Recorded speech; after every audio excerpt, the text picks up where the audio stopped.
Welcome to the second week of Module 1, Identify RRR Business Opportunities.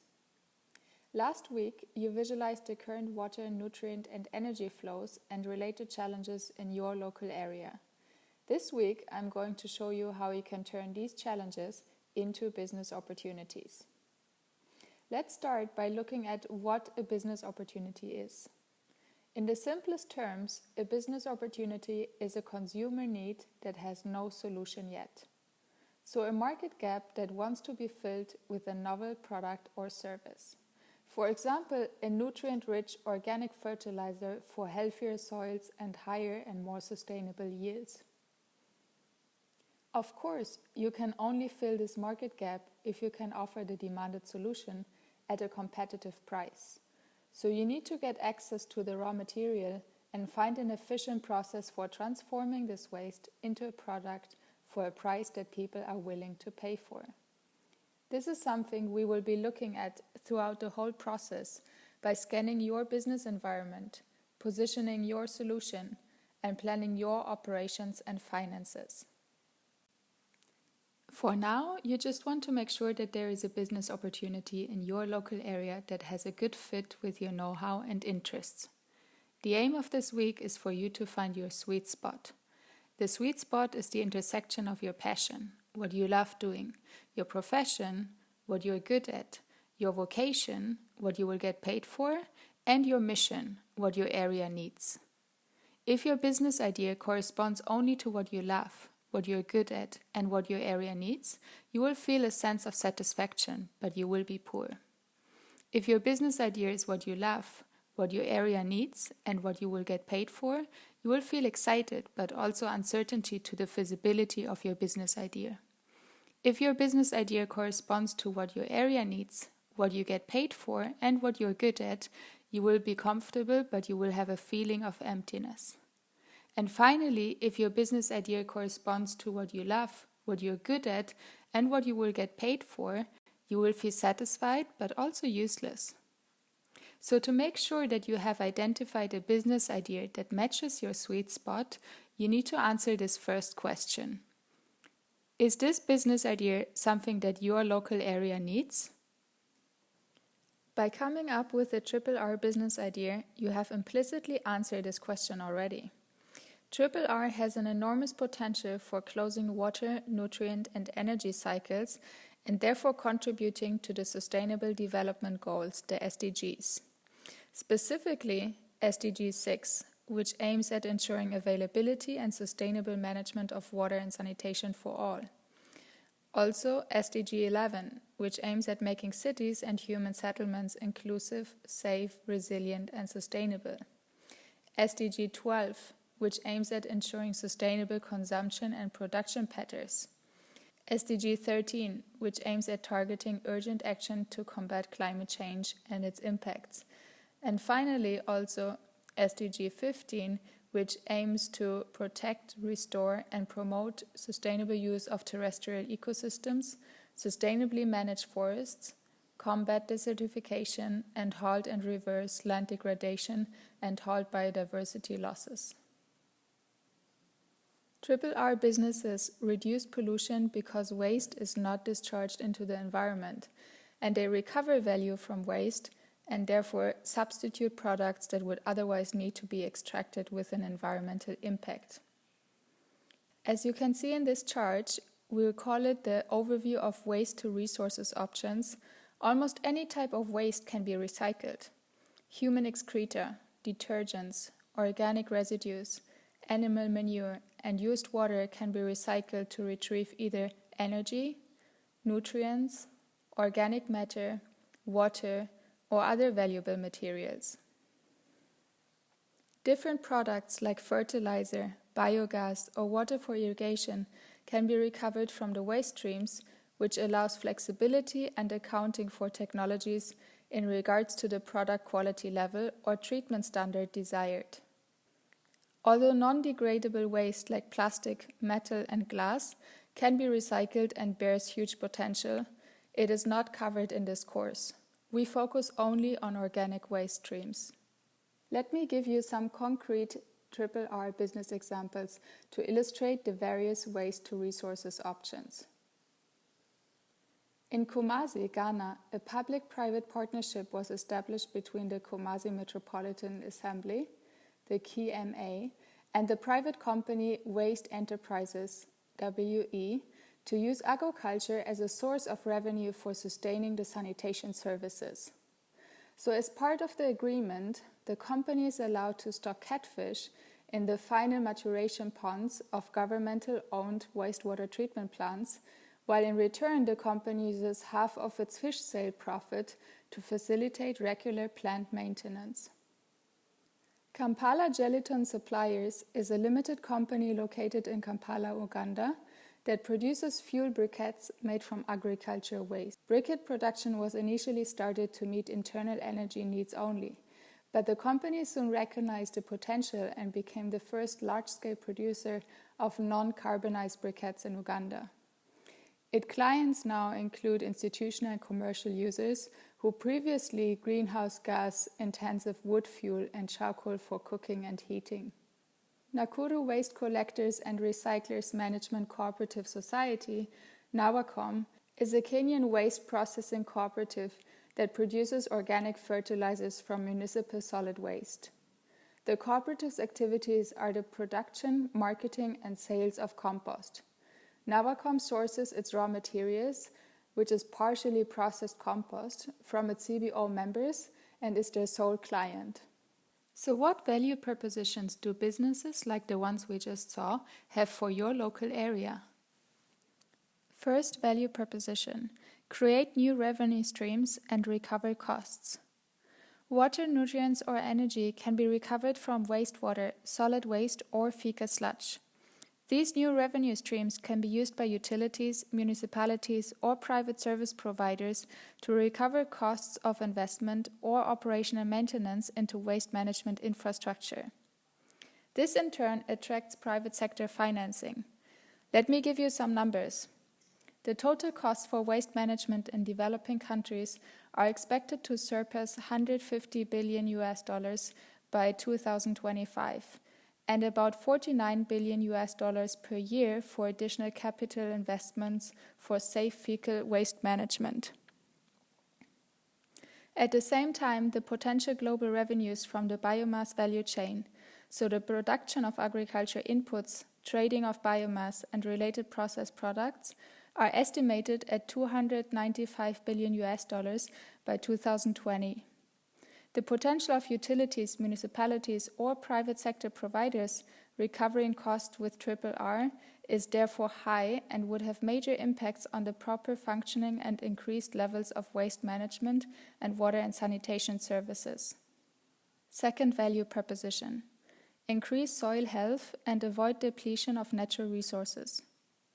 In the tropics, soils are poor, nutrient depletion is high, and commercial fertilizer is basically unaffordable. Minimizing resource loss and returning resources into the food production process is essential, also in drier climates where every drop of water counts and organic matter is needed for sustaining soil fertility because natural biomass production is low. Again, here are some figures. If 100% of consumption-related food waste and 50% of other food waste generated today were returned to the soil, it could replenish 5 million tons of nitrogen, phosphorus, and potassium reserves, substituting for 4% of current consumption. Or if all the nutrients from the current stocks of cattle, chicken, pig, and sheep manure were captured, they would yield an astounding 345 million tons of nitrogen, phosphorus, and potassium annually, more than twice the world's current consumption. If nutrients contained in the fecal waste of the world's population were captured, they would amount to 28% of the current nitrogen, phosphorus, and potassium consumption. So to summarize, the key impacts of RRR businesses solving the natural resources challenges are groundwater recharge, increased water reliability, decreased water use, and soil amelioration. Third value proposition: overcome the urban waste challenge. The urban waste challenge includes environmental pollution from solid waste and fecal matter, and causes surface quality issues, but most importantly, public health issues. The lack or mismanagement of solid waste, human excreta, or sewage is one of the major risk factors that affect health. Through transforming waste from domestic and agro-industrial sources into low-carbon assets for use in agriculture and other sectors, RRR businesses can reduce pollution and therefore the breeding of disease vector insects, animal scavengers, or rodents that would result otherwise in a range of diseases. So some of the key impacts of RRR businesses solving the waste challenges are increased surface water quality, public health, decreased eutrophication, and offset of carbon emissions. While looking into this aspect might sound all too altruistic to you, let me tell you that it is actually a very important business consideration defining the societal and environmental impacts of your business. Because when I talk about what your local area needs, I actually mean governments, donor agencies, foundations, impact investors, and other institutions potentially giving you funds to further their mission, which is promoting the well-being of people and environment in your area. We will further look into convincing financial partners in Module 6.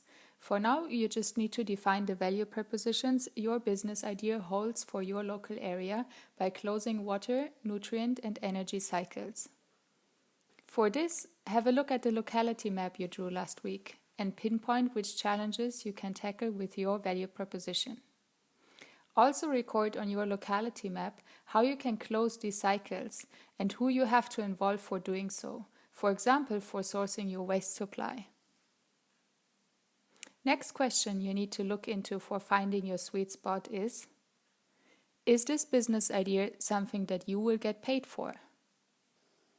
While this might be an obvious question to some of you, as in my product is so great, everyone will love it, it is a question worth asking, especially when talking about RRR products. Your potential customers might currently be using a competing product that is free of charge, like firewood, or a competing solution, like raw and free wastewater for irrigation. For example, in Ghana, an area of up to 40,000 hectares is seasonally irrigated using water polluted with fecal matter, so insufficiently treated raw wastewater that the farmers can access free of charge. In the next modules, we will have a closer look at your potential market demand and how much your potential customers are willing to pay. What you should think about now is what your customers are willing to pay for. Is it the actual fertilizer, biogas, or irrigated water?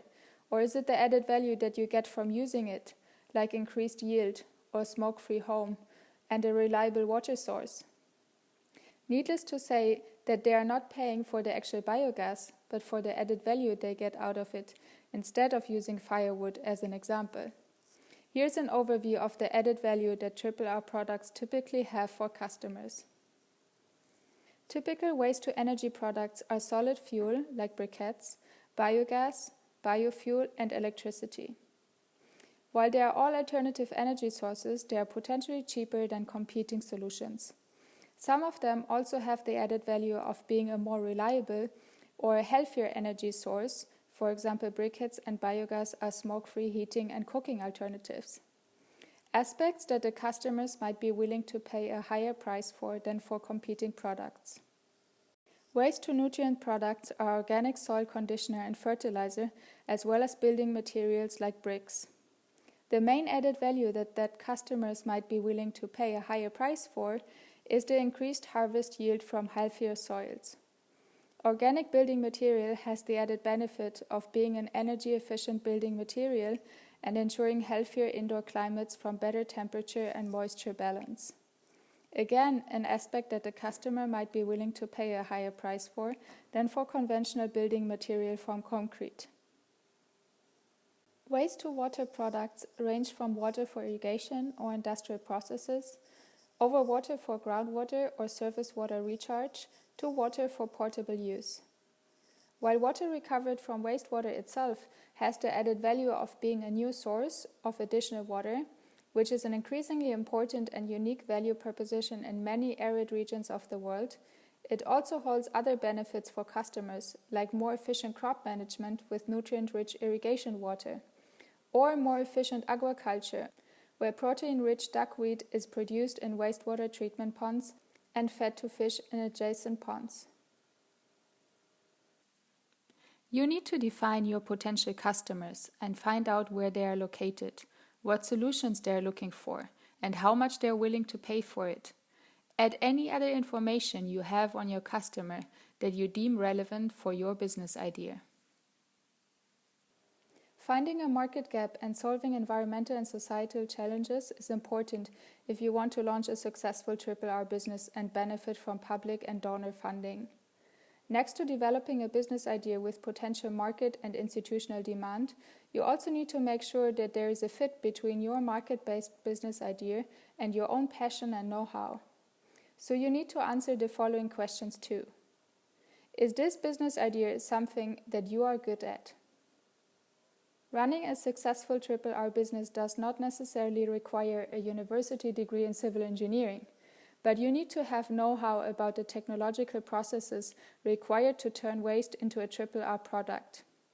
If you do not have this know-how yourself, team up with a co-founder if you are a startup, or engage in a partnership, or employ a consultant if you're working for a municipality or treatment plant that wants to launch a RRR product for cost recovery.